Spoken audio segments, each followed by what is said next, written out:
maravilhosa do meu coração. Hoje nós vamos fazer a nossa aula de história, nós teremos aula de história. E nós vamos iniciar lá das comunidades afrodescendentes, né?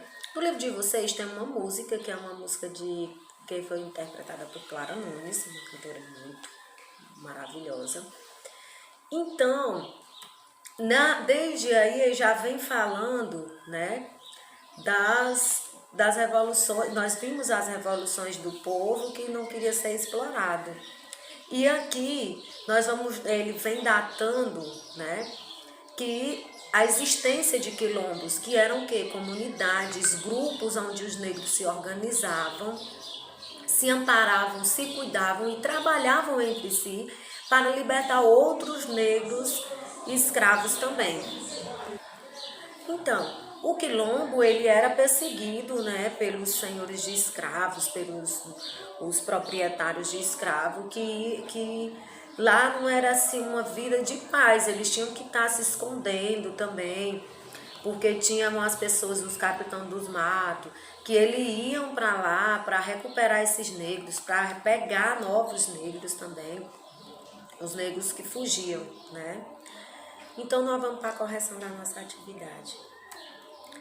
Na primeira questão da atividade, ele fala o que o povo deve ter.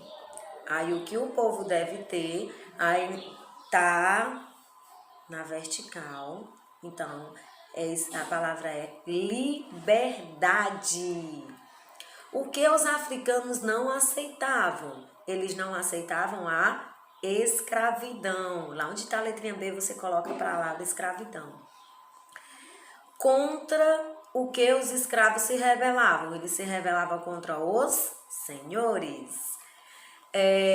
Como eram chamados os lugares onde os escravos fugiam? Para os quilombos. Muito bem.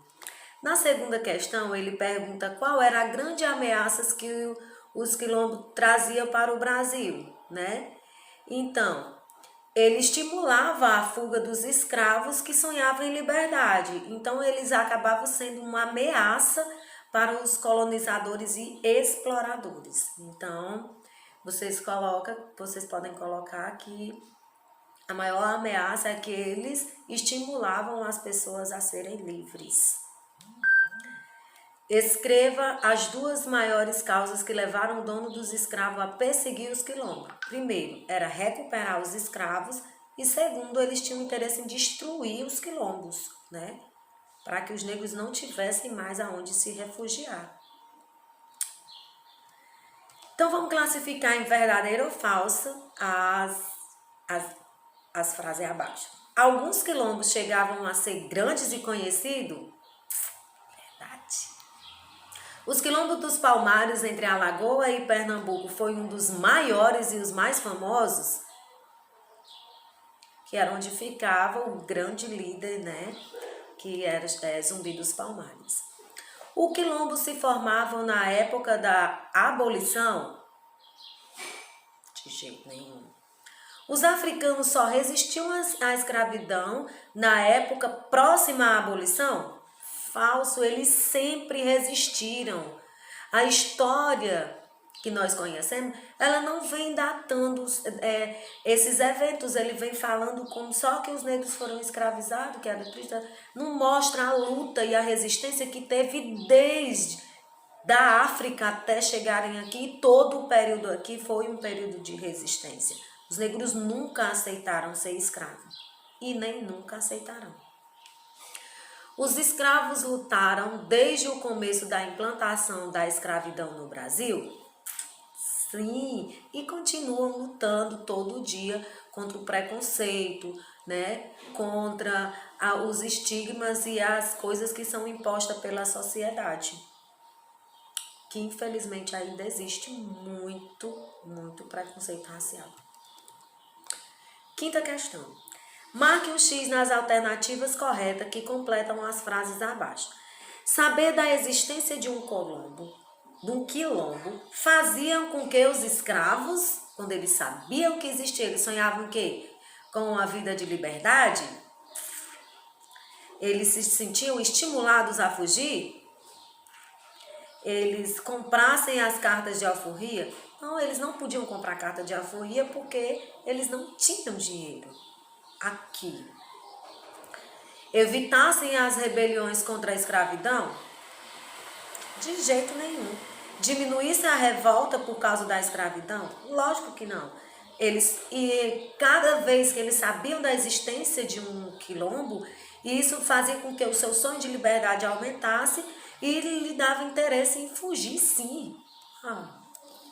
Na sua opinião, como se pode colaborar para que os direitos dessa comunidade sejam respeitados? Então, vocês vão colocar aí com suas palavrinhas o que é que você acha que as pessoas afro-brasileiras, que as comunidades quilombolas que ainda existem, as comunidades remanescentes, o que elas, quais são os direitos delas de serem respeitados? Coloca aí com suas palavras, tá bom? Então, aqui encerra essa questão e nós iremos agora para Quilombo dos Palmares. Então, o Quilombo dos Palmares, né, os escravos que desembarcavam no porto de Rio de Janeiro, Recife e Salvador, eles eram levados para a lavoura de cana-de-açúcar e de café, ou para as minas, né? Então, existia muitos negros, as negras, elas eram levadas para ser as mucambas, que chamavam aquelas mulheres que ficavam fazendo as atividades domésticas, ou penteando cabelo da senhora, dando banho, trocando pano de cama e esses afazeres aí. E tinha as amas de leite, que era o quê? Quando as mulheres tinham filho, as fidalgas tinham os filhos, quem amamentava era uma mulher negra que tivesse amamentando, ela deixava de amamentar seu filho para amamentar o filho da senhora. E elas eram chamadas de ama de leite.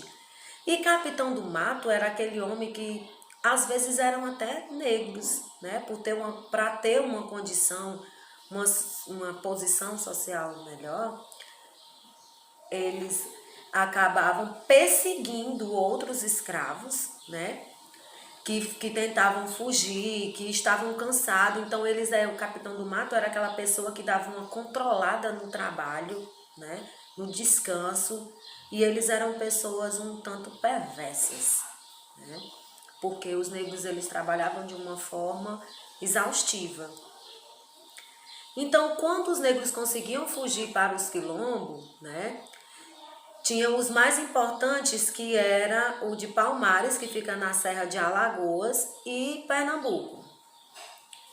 Então, ele foi chamado de Quilombo do Palmares porque era um local onde havia muitas palmeiras, né? Havia uma plantação de palmeiras bem grande. E no Quilombo dos Palmares que tinha o líder, né? Que foi considerado o maior líder dos quilombos, né? E ele ficava no quilombo de Alagoa e era Zumbi dos Palmares, né? Então, existiam 25 expedições, 25 grupos de pessoas armadas a cavalo com cachorro que iam para destruir o Quilombo dos Palmares, mas acabaram não tiveram sucesso 25 vezes, né? Isso mostra que Zumbi ele era um bom líder, né? Então, Zumbi, ele resistiu, ele foi um nome de luta de resistência, né? Até que ele foi traído por alguém e foi decapitado, foi arrancado a cabeça dele e acabou sendo exposta como forma de exemplo para os outros que não se rebelassem, né? Todo mundo na forma de calar o povo. Então, vamos para a correção da nossa atividade. Os símbolos vão ajudar você a encontrar o nome da cidade onde aconteciam os desembarques dos escravos. Então, tem aí, vocês vão encontrar a palavra Recife, a palavra Salvador e Rio de Janeiro, tá bom? Na segunda questão, ele pede para pesquisar em jornais, em revistas, informações sobre as comunidades que existiam no Pará e as que existiam no Maranhão. Essas respostas aí é pessoal, vocês enviar a foto para eu conferir essas respostas de vocês e fazer um comparativo, tá bom? Numere a segunda coluna de acordo com a primeira. Eu vou falar a segunda e a gente vai relacionando, tá bom? Quem eram os donos dos escravos? era os senhores. Local onde os escravos eram instalados, onde eles dormiam, era na senzala. De onde vinham os escravos? Da África. E local onde os escravos trabalhavam? Ele trabalhava nos engenhos de cana-de-açúcar. Então, a resposta vai ficar 3, 2, 1 e 4. Bom, confere aí as suas respostazinhas.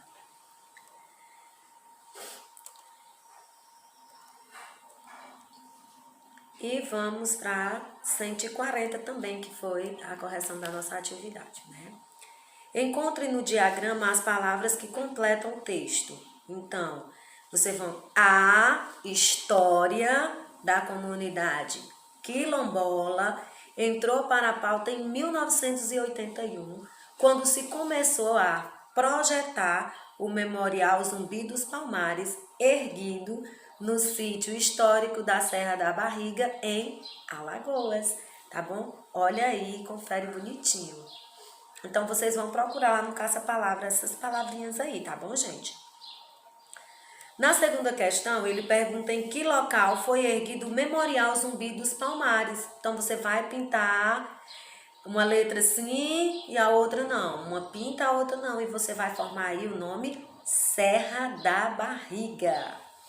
Qual foi a função da Fundação Cultural dos Palmares, né? Ela quis fazer um levantamento dos quilombos, né, que existiam no território brasileiro. Tá bom? E aqui encerra a correção da nossa atividade. Confira as respostas de vocês, tá bom?